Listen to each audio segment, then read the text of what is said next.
اللہ کے رسول نے دعا کی، یمن والوں کے لیے بھی دعا کی، اللہم اقبل بقلوبہم، اے اللہ ان کو متوجہ کر دین کی طرف۔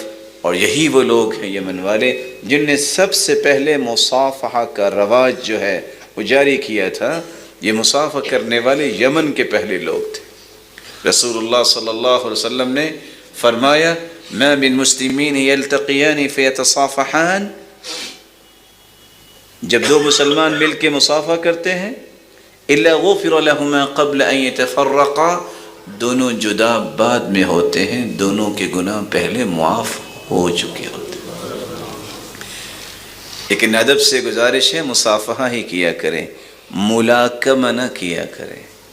مصافحہ صفح سے ہے، ہاتھ کے ساتھ ہاتھ ملانا، اور آپ صلی اللہ علیہ وسلم اس وقت تک ہاتھ نہیں چھوڑتے تھے جب دوسرا ہاتھ نہ چھوڑتے۔ یہ مصافحہ نہیں ہے، یہ ہاتھ بند کر کے مصافحہ نہیں ہے۔ تکبر، گمنڈ اور غرور اللہ کو پسند نہیں۔ اگر کوئی کہتا ہے کہ میں مشغول بہت ہوں تو اللہ کے رسول سے بڑھ کے کوئی مشغول نہیں تھا۔ لوگوں کو محبت دینا سیکھو، عزت دینا سیکھو، گناہ معاف ہوں گے۔ ملاکمہ کیا ہے؟ پکڑے گا ہاتھ، سمجھانا چاہے گا کہ میرے پاس کتنی قوت ہے، مشورہ ہے، گنتی کے 500 روپے لگے گا، لوہے کا ہاتھ بناؤ اور اپنی زور آزمائی گھر میں کرتے رہو۔ مسلمانوں کو تکلیف نہ دیا کرو۔